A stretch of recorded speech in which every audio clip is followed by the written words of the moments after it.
Բարև ձեզ, ողջունում ենք բոլոր նրանց, ովքեր հետևում են մեզ, Armenpress լրատվական գործակալության մամուլի կենտրոնում այսօր հյուրընկալել ենք սննդամթերքի անվտանգության տեսչական մարմնի սննդամթերքի անվտանգության վարչության պետ Վահե Դանիելյանին։ Բարև ձեզ, պարոն Դանիելյան։ Շնորհակալություն, որ այստեղ եք։ Մենք այսօր խոսելու ենք կաթնամթերքի շուկայում իրականացված ստուգումներից ու արձանագրված խախտումներից։ Կխնդրեմ պարոն Դանիելյանին ներկայացնել մանրամասներ վերջին շրջանում կատարված աշխատանքների վերաբերյալ, այնուհետև կշարունակենք հարցերով։ Խնդրեմ պարոն Դանիելյան, ինչ արդյունքներ եք արձանագրել վերջին շրջանում իրականացրած ստուգումների արդյունքում, դրանք արդյոք պլանային ստուգումներ էին, թե ինչ-որ ահազանգ են եղել, այցելել են ձեր մասնագետները։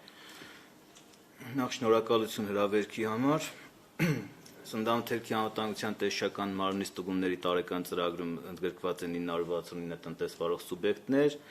իրականացնում ենք ինչպես պլանային ստուգումներ, այնպես էլ ոչ պլանային ստուգումներ, վերջին հրապարակումները, որոնց մասին որ դուք նշեցիք, դրանք պլանային ստուգումների շրջանակներում արձանագրված իրավախախտումներ են,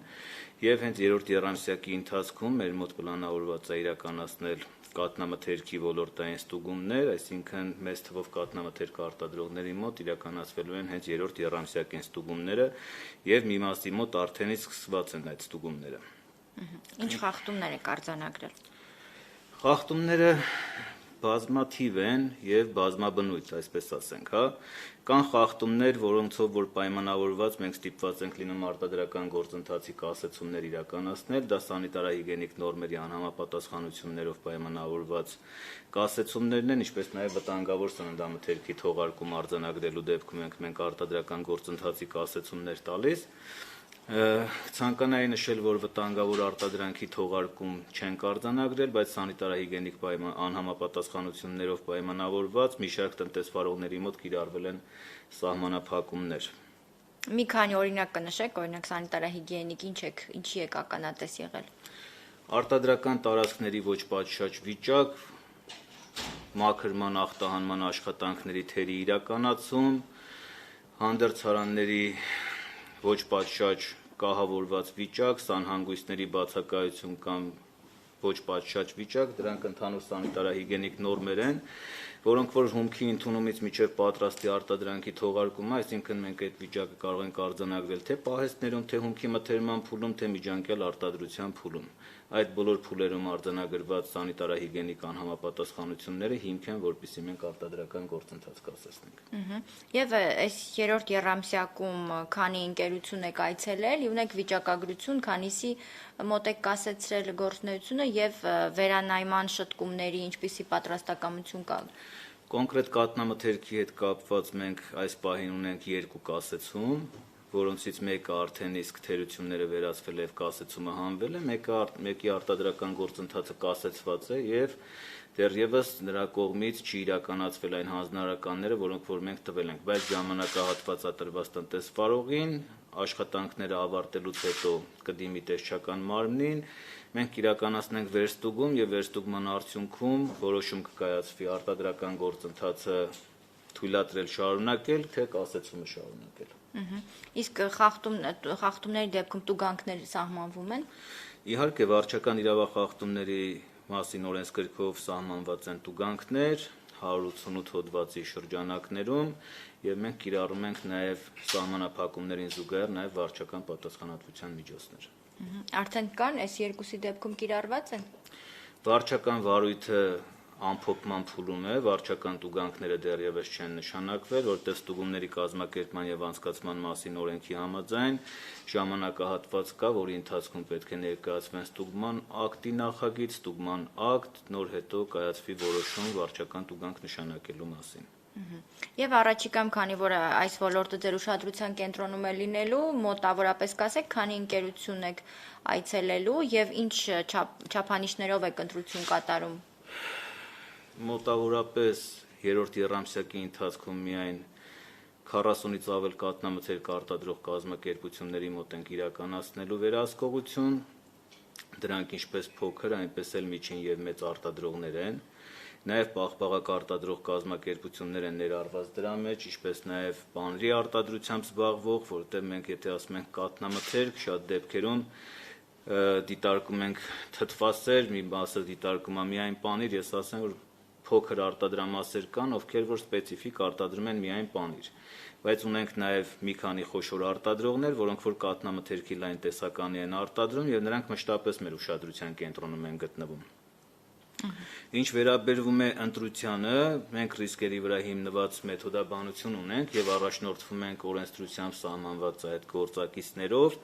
եւ որոշում ենք թե որ տնտեսվարողների մոտ է ռիսկը ավելի բարձր եւ ընտրում ենք այդ տնտեսվարողներին։ Ցավոք սրտի անհատական ռիսկի մեթոդաբանությունը ավարտական փուլում է դեռ եւ չի ներդրվել ամբողջությամբ, որպեսզի մենք կարողանանք լիարժեք անհատական ռիսկ հաշվենք տնտեսվարող սուբյեկտների, այս պահին հիմնականում ոլորտային ռիսկն է հաշվի առնվում եւ նախորդ տարիների վերահսկողության արդյունքներով արդեն ինչպես նաեւ քաղաքացիներից եկած ահազանգերի հիմքով անհատական ռիսկ։ Այս փուլում հենց կաթնամթերքի շուկան ուշադրության կենտրոնում պահելը դա ձեր հերթական աշխատանքի հերթական բաղադրիչն է, թե կոնկրետ ամռանը շոկով պայմանավորված, այստեղ հնարավոր ռիսկեր կարող են լինել, դրա համար եք ուշադրություն։ Դա ինչպես ձեր նշած սեզոնային բնույթն է եւ նաեւ մեր տարիների փորձն է, որ մենք ամառվա այս շոկ եղանակային պայմաններով պայմանավորված մեր ուշադրության կենտրոնում ենք պահում հատկապես արագ փչացող սննդամթերքի նկատմամբ վերահսկողությունը եւ ինչու՞ չէ նաեւ բոլորս տեղյակ ենք, որ ամառվա ամիսներին նույն պաղպաղակի սպառումն էլ ավելի մեծ է եւ արտադրությունը եւ մենք չենք կարող նոյեմբեր ամսին իրականացնել պաղպաղակի վերահսկողություն։ Դրանով է պայմանավորված, որ կաթնամթերքի նկատմամբ վերահսկողությունը հիմնականում իրականացվում է երկրորդ եւ երրորդ եռամսյակների ընթացքում։ Դուք ձեր ստուգումների մասին նշեցիք հենց արտադրամասերում գրանցած խախտումները։ Եթե անդրադառնանք ամբողջ շղթային, արտադրություն, մատակարարում խանութներ, խանութներում պահպանման պայմաններ, ընդհանուր առմամբ ոլորտը ինչպես է գնահատում որպես մասնագետ։ Որպես մասնագետ բավարար եմ գնահատում, բայց ես գտնում եմ, որ մենք շատ անելիքներ ունենք դեռևս եւ այդ բավարարը իմ համար ճակերտավոր բավարար է։ Ամեն դեպքում գիտեք ոնց մենք պետք է հաշվի նստենք այն իրականության հետ, որը որ մեզ շրջապատում է եւ անգամ տեխնիկական կանոնակարգերը մշակելիս հաշվի առնվում սոցիալ-տնտեսական իրավիճակը եւս։ Մենք զերծ ենք մնալու այն կտրուկ քայլերից, որոնք որ շատ դեպքերում մեզնից պահանջում են, ասում են ինչու պետքա լինեն փոքր եւ միջին արտադրամասեր, ինչու չեք միանգամից կասեցնում այդ արտադրամասերի գործունեությունը, դա բերելու է տնտեսական կոլապսի, ինչու չէ նաեւ բարենային անվտանգության հետ կապված խնդիրների։ Դրա համար մենք փուլային ենք իրականացնում այդ հարցերի լուծումը, բայց միաժամանակ այն կետը, որը որ մեր համար առավել ռիսկային է եւ այդ կետը մարդու կյանքի եւ առողջությանը սպառնացող վտանգի հետ է, դա միանշանակ գտնվում է մեր ուշադրության կենտրոնում եւ դա չենք կարող մենք հաշվի չառնել եւ վերահսկողությունը դրա համար իրականացնում ենք թիրախավորված ասածը մենք չենք կարող կաթնամթերքի արտադրության վրա ավելի քիչ ուշադրություն դարձնենք, քան հացի արտադրության վրա, չնայած նրան, որ մենք հաց ավելի շատ ենք սպառում, քան կաթնամթերք։ Որովհետև կաթնամթերքը ինքը հանդիսանում ավելի բարձր ռիսկային սննդամթերք, քան հացամթերքը։ Դրա համար մի փոքր կարող է մարդկանց մոտ մտավախություն լինի, այսքան հացի արտադրամաս կա, դուք ավելի շատ ստուգում եք կաթնամթերք, քան ստուգում եք հացամթերք, հավատացած եղեք, որ մենք փորձում ենք բալանսավորենք այդ հարցերը եւ նաեւ օրենսդրությունն է պահանջում մեզ, որպեսզի տարեկան ստուգումների ծրագրում ներառվեն առնվազն եթե չեն սխալվում 70%-ը պետք է լինեն բարձր ռիսկայնության տնտեսվարող սուբյեկտներ։ Եվ կասեք սովորաբար փորձ ինչ է ցույց տալիս, ավելի շատ փոքր ձեռնարկություններում են խախտումներ նկատվում, թե մեծերն էլ են թիրախային։ Մեծերն էլ են թիրախային, մենք երբեք չպետք է մոռանանք, որ մենք գործ ունենք մարդկային գործոնի հետ եւ ցանկացած պարագայում խախտումներ հավանական են իրականացվեն թե մեծերի մոտ, թե փոքրների։ Մեծերը մեր համար ռիսկային են այնքանով, որ չնայած նրանց մոտ եղած սանիտարահիգենիկ բավարար պայմաններին մյուսին, նրանց ռիսկը պայմանավորված է իրացման շրջանակով մեծ։ Դա եւս ռիսկի գործակից է հանդիսանում եւ դա մեզ ստիպում է, որպեսզի վերահսկողությունը ավելի խիստ պահենք նաեւ մեծերի շրջանակում։ Իսկ եթե մենք խոսենք ընդհանրապես արտադրություններից, մրցակցությունը բերել է նրան, որ մեր մոտ խոշոր արտադրողների մոտ այդ մրցակցության շնորհիվ կա բավականին նորմալ սանիտարահիգենիկ պայմաններ, բայց միևնույն ժամանակ շատ դեպքերում մեզ չի բավարարում այդ չափորոշիչները, որին որ իրենք են հասել, եւ մեր կողմից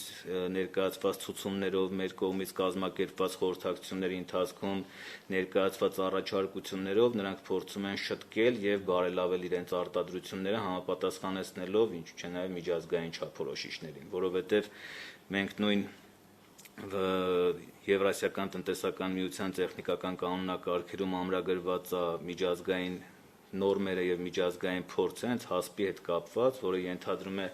արտադրական գործունեության շղթայում վերահսկելի փուլերի տարանջատում եւ արտադրողի կողմից այդ համակարգերի ներդրում։ Մենք խոսեցինք տեսուչների կողմից արձանագրված խախտումներից, եթե կարելի է ունեք տվյալներ կներկայացնեք, թե քաղաքացիներից ինչ բողոքներ ու ահազանգեր կան կաթնամթերքի հետ կապված, ես օրինակ սոցիալական ցանցերում հանդիպեցի, որ հաճախ թթվասերի մեջ միջատ են հայտնաբերում, ժամկետանց ապրանք է լինում կամ լինում են, երբ որ ընթեռնելի չեն ժամկետների հետ կապված գրառումները։ Այս տարի մոտավորապես 50 ոչ պլանային ստուգում ենք իրականացրել եւ դրանց մի մասը հենց եղել է քաղաքացիների դիմում բողոքների հիման վրա։ Մասնավորապես կուզենայի նշել, որ դա թե իրացման ցանցի հետ կապված է եղել, թե արտադրական process-ների հետ կապված է եղել եւ այնպես չի, որ իմ նշած թիվը դա միայն կաթնամթերքի արտադրությանն է վերաբերում։ Իմ նշած թվից 1-2-ը կարող է վերաբերվի հենց կոնկրետ արտադրության հետ կապված հարցերին, իսկ իրացման ցանցում այո մենք ունենք եւ մակնշման խնդիրներ եւ պահման պայմանների խնդիրներ։ Նայեք ինչա տեղի ունենում, արտադրողը իր արտադրանքի համար սահմանում է պիտանիության ժամկետ եւ պահման պայմաններ եւ երաշխավորում է իր արտադրանքի որակն ու անվտանգությունը տվյալ պահման պայմանների համապատասխանության պարագայում։ Եվ մեր քաղաքացիները շատ դեպքերում գնումներ իրականացնելուց հաշվի չեն առնում, որ այդ արտադրանքը արդյոք պահվում է իր համար նախատեսված պայմաններում, թե ոչ, դա կլինի ձու, թե դա կլինի թթվասեր, թե կլինի մեկ այլ ապրանք, որը որ նախատեսված է որոշակի ջերմային ռեժիմներում պահելու։ Ինչ վերաբերվում է մակնշման խնդիրներին, 2018 թվականին Եվրասիական տնտեսական միության անդամ երկրների հետ քննարկեցինք մակնշման ներկայացվող պահանջների տեխնիկական կանոնակարգում փոփոխությունները եւ այս տարվա հունիս ամսից փոփոխություններն ուժի մեջ են մտել եւ եթե մենք նախկինում ասում էինք, որ պետք է մակնշման տեքստը լինի ընթեռնելի եւ այդ ընթեռնելի բառը տարընթերցման տեղիք էր տալիս մեկի համար կարող է լինել ընթեռնելի մյուսի համար ոչ, հիմա հստակ տառաչափեր է սահմանված օրենսդրությամբ եւ մենք նաեւ դրա մասին տեղեկացրել ենք արտադրողներին դեռևս 2019 թվականից, երբ որ նոր անցումային դրույթները պետք է գործեին եւ հիմա արդեն վերահսկողություն իրականացնելուց մենք պահանջում ենք, որպեսզի մակնշման տեքստը համապատասխանի օրենսդրությանը եւ ստիպված ենք լինում արտադրանքի իրացում կասեցնել այն դեպքերում, երբ որ հայտնաբերում ենք մակնշման անհամապատասխանություններ։ Շատ լավ, եթե կարելի է նաև Սիբիրախոցի հետ կապված իրադրությանն անդրադառնանք, այդ փուլում կաթի հետ կապված սահմանափակումներ էին սահմանվել, հիմա ինչպիսի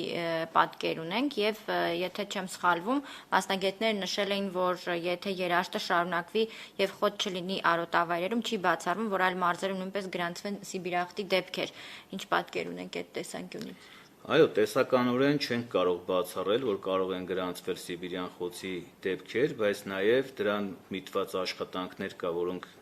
ցավոք սրտի Շիրակի մարզում թերի էին իրականացվել, խոսքը գնում է վակցինավորման մասին։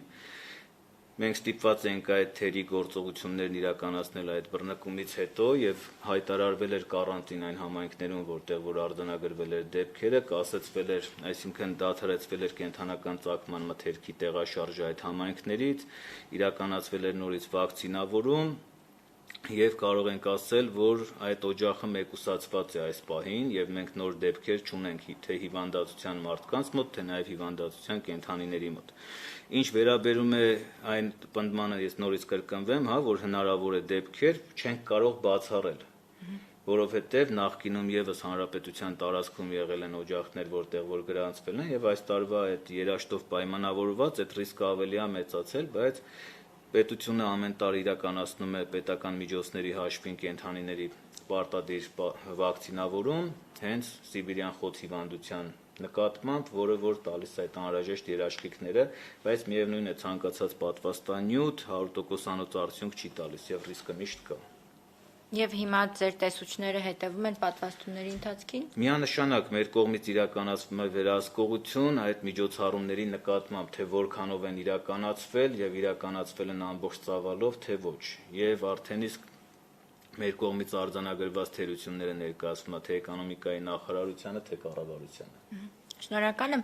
Մեր գործընկերների հարցերին անդրադառնանք, քանի որ առցանցել շատ հարցեր կան, կխնդրեմ երկու հարց սրահից, երկու հարց առցանց, խնդրեմ։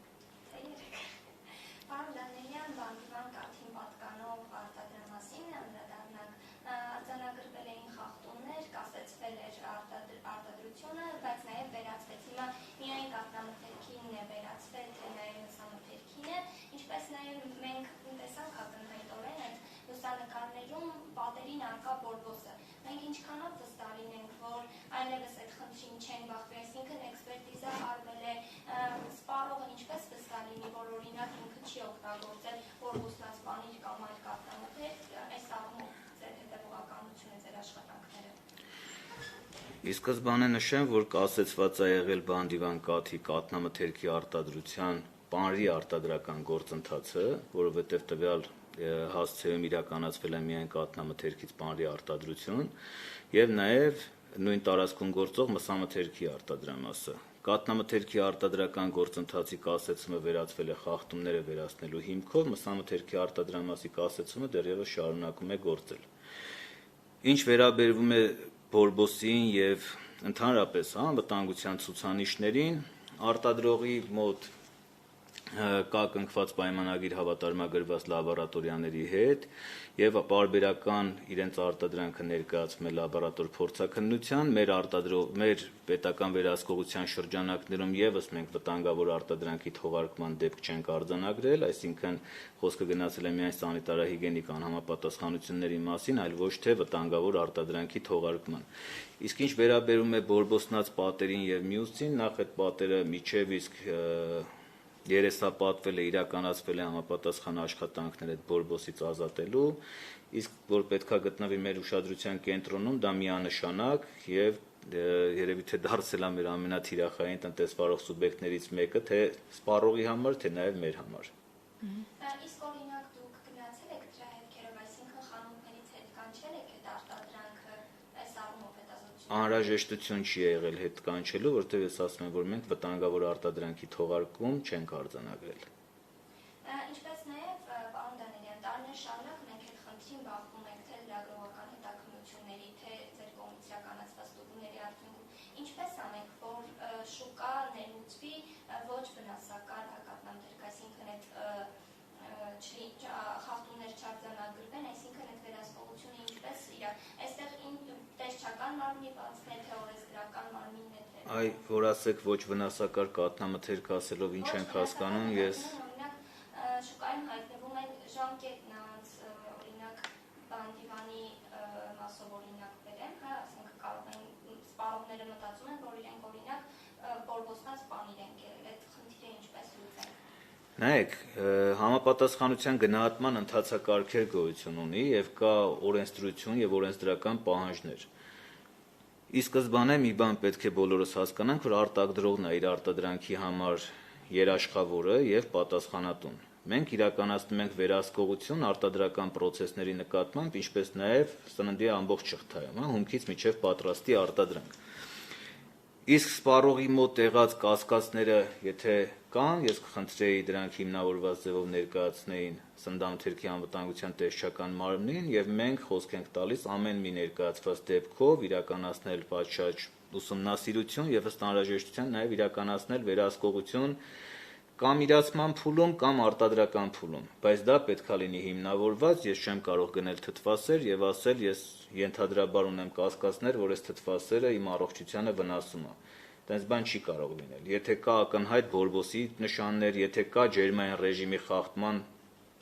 փաստ, որ այս ինչ խանութում ջերմային ռեժիմի խախտմամբ կաթնամթերք է վաճառվում, ես խնդրում եմ դրա մասին տեղեկացնել սննդամթերքի անվտանգության տեսչական մարմնին եւ դրանով իսկ օգնած կլինեք ոչ միայն մեզ, այլև բոլոր սպառողներին, որովհետեւ մեր ռեսուրսներով, սահմանափակ ռեսուրսներով չի բացառում, որ այդ տնտեսվարող սուբյեկտի մոտ մենք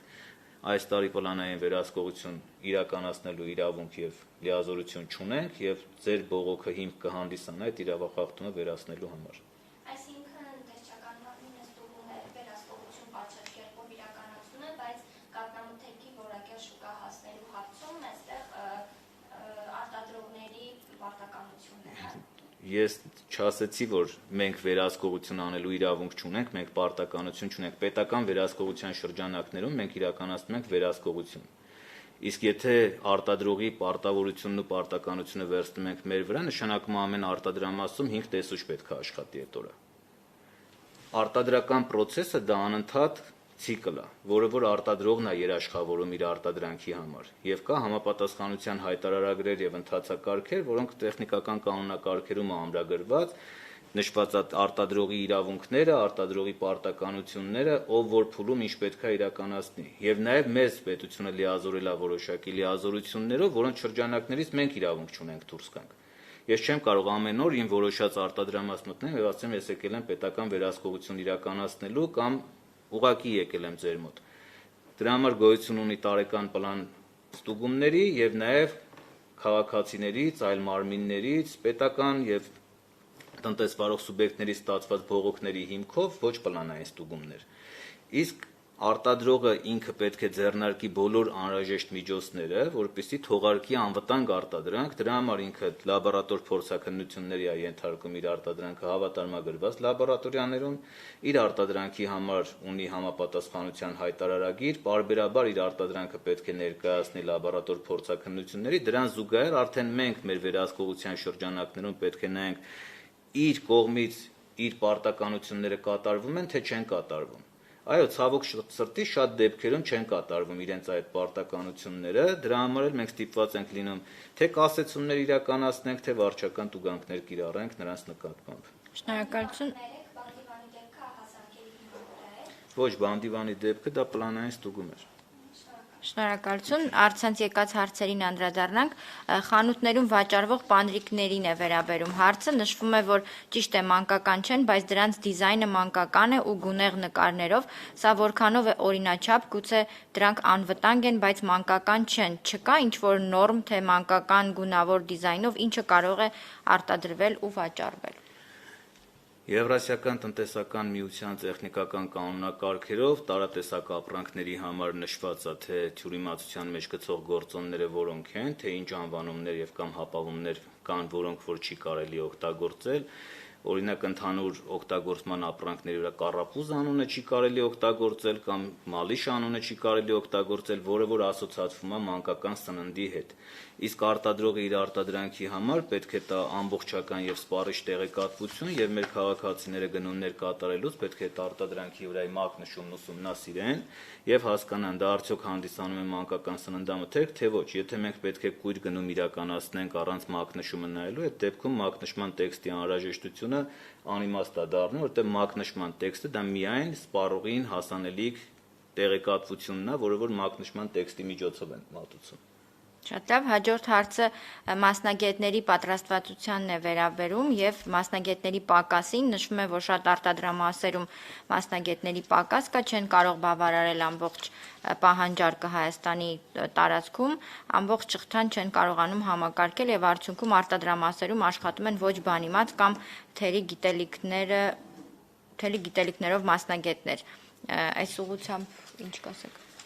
Այո, շատ տեղին հարց է։ Ցավոք սրտի վերջի տարիներին agrarային համալսարանում էր շատ քիչ ուսանողներ կան, որ դիմում են բարձրագույն ուսումնական հաստատություն կրթություն ստանալու համար, չնայած ուրախացնող այն, որ այդ ուսանողների մեծ մասը հենց ընտրում են սննդամթերքի անվտանգության հետ առնչվող մասնագիտությունները, մասնավորապես տեխնոլոգիայի ուղղություններով, գինու տեխնոլոգիա, կաթնամթերքի տեխնոլոգիա, բայց այդ բացը փակելու համար ինձ թվում է նաև կրթության նախարարության հետ պետք է ուսումնասիրենք եւ միջին մասնագիտական կրթություն տրամադրող ուսումնական հաստատություններում լինի կարճաժամկետ ուսուցման ծրագրեր այն մարդկանց համար, ովքեր որ ներգրավված են սննդի շղթայում։ Այո, այսօր ոչ միայն սննդի արտադրության ոլորտում, այլև շատ այլ ոլորտներում մենք ունենք աշխատողների պակաս Իսկ սննդամթերքի անվտանգության ոլորտի աշխատակիցների համար այդ հարցը ել ավելի սուր է, որովհետև նրանք պետք է ունենան բավարար գիտելիքներ, որոնք որ անհրաժեշտ են սննդամթերքի արտադրությունում աշխատելու համար։ Տվյալ բացը արտադրողները փորձում են փակել իրենց աշխատողների վերապատրաստումները կազմակերպելով թե իրենց միջոցներով, թե ասոցիացիաների միջոցներով, բայց եթե համակարգված դա իրականացվի ուսումնական հաստատությունների կողմից, միջին մասնագիտական ուսումնական հաստատությունների կողմից, դա ինձ թվում է ավելի դրական կլինի, օրինակ Ամերիկայի փորձը ես կարող եմ ներկայացնել, կաթնամթերքի արտադրությունում աշխատող անձիկ պետք է ունենան լիցենզիա, ասենք պաստերիզատորի վրա աշխատող աշխատակիցը պետք է գնա 2 ամիս, 3 ամիս դասընթացների մասնակցի, ստանա որակավորում, նոր դրանով այդ որակավորման առկայությամբ նրան կվերցնեն աշխատանքի եւ նա իրավունք կունենա աշխատելու։ Ցավոք սրտի մեր մոտ այս հարցը դեռևս բաց է, բայց այդ հարցի լուծման ուղղությամբ նաեւ մենք ենք ձեռնարկում միջոցներ։ Շնորհակալություն։ Հաջորդ հարցը սննդամթերքի անվտանգության համակարգերին է վերաբերում, որը կամ բացակայում է կամ թերի է, մասնավորապես HACCP համակարգերը եւ ISO 22000 միջազգային ստանդարտների ներդրման ուղղությամբ հարցն է ուղղված, ինչ է արվում։ Եվրասիական տնտեսական միության սննդամթերքի անվտանգության մասին տեխնիկական կանոնակարգով ամրագրված է, որ արտադրական process-ը իրականացնելուց պետք է իրականացվի այս ձեր ասած HACCP համակարգի սկզբունքներին համապատասխան եւ հստակ շարադրված է այն 12 կետերը, որոնք որ արտադրողը պարտադիր պետք է իրականացնի։ Ինչ վերաբերվում է ISO 22000-ին, ISO 22000-ը դա պարտադիր չէ արտադրությունում ներդնելու համար, ինչպես նաև պարտադիր չէ HACCP համակարգի սերտիֆիկացում անցկացնելը։ HACCP-ը իրենից ներկայացնում է մի համակարգ, որը արտադրամասում կամ կա, կամ չկա։ Մենք իրականացնում ենք ներկայումս ստուգաթերթերի վերանայում եւ մեր նոր ստուգաթերթերում, որոնք որ շատ շուտով արդեն կսկսենք կիրառել, ներառված է այս HACCP համակարգի վերահսկողության նկատմամբ կետեր, համաձայն ՀԻԱՏՄ տեխնիկական կանոնակարգերի, եւ մենք այն տնտեսվարող սուբյեկտների մոտ, որոնց մոտ որ կտեսնենք, որ այդ կետերը չեն պահպանվում, ստիպված ենք լինելու կիրառենք սահմանափակումներ։ Իսկ ինքը իրենից ներկայացնում է շատ պարզ համակարգ, ինչքանով էլ որ մենք մեր համար խորհուրդ է տեխնիկական կանոնակարգում հստակ բոլոր քայլերը շարադրված է, թե տնտեսվարող սուբյեկտը ինչ միջոցներ պետք է ձեռնարկի եւ այդ համակարգը իրենից ինչ է ներկայացնում։ Եվ հաջորդ հարցը փողոցային առևտրին է վերաբերում, որը ժամանակ արգելվում է, բայց հիմա կարծես թե շատացել է փողոցային առևտուրը, բոլոր նրանք, ովքեր ավելի քաղաքակիրթ առևտուր են իրականացնում, հարկմուծում, վարձմուծում, տեսնելով համատարած բարձր թողի վիճակը, որոշում են իրենք էլ անցնեն բացօթյային ու դրանից տուժում է ոչ միայն որակը, ինչ է արվում այս ուղղությամբ, երբ է իսկապես վերահսկվելու փողոցային առևտուրը, եթե դա ձեր գործառույթների մեջ է։ Ճիշտն ասած, հենց հասցեատերը մենք չենք այս հարցադրման, որովհետև փողոցային առևտրի նկատմամբ մենք վերահսկողություն իրականացնելու լիազորություններ չունենք։ Մեր լիազորությունները սահմանափակվում են գրանցված իրավաբանական անձանց մոտ իրականացվող վերահսկողությամբ, բայց նաև մենք համագործակցում ենք տեղական ինքնակառավարման մարմինների հետ եւ մեր կողմից այն դեպքերը, որոնք որ մենք արձանագրում ենք կամ մեր տեսադաշտում գտնվում են, մենք դրա մասին տեղեկատվություն ենք տալիս տեղական ինքնակառավարման մարմիններին, բայց տեղական ինքնակառավարման մարմիններն են, որ կարող են կիրառել սահմանափակումներ, արգելել այդ փողոցային առևտուրը, իսկ փողոցային առևտուրը իսպար վերացնելու միակ ճանապարհը նա է, որ մեզնից յուրաքանչյուրը գիտակցի, թե դա ինչ ռիսկեր է պարունակում իր մեջ եւ այդ փողոցային վաճառքի կետերից ընդհանրապես գնումներ չիրականացնի, որովհետև պահանջարկն է, որ ծնում է առաջարկ այստեղ հստակ կարող ենք ասել եւ ես ուղղակի զարմանում եմ, ոնց կարելի է այս գիզի ճարևի ճառագայթների տակ անգամ կենթանական ծագման մթերք փողոցային պայմաններում գնել եւ տանը օգտագործել։ Շնորհակալ եմ, առցանց հարցերը սպառվեցին, չունենք հարցեր, դուք ավելացնելու բան ունեք։ Ընդամենը մի բան կարող եմ ավելացնել, բոլորով հետևենք անձնական հիգիենայի կանոններին, լինենք ավելի ուշադիր եւ պահանջատեր։ Շնորհակալություն։ Շնորհակալ եմ շատ։ Ավարտենք։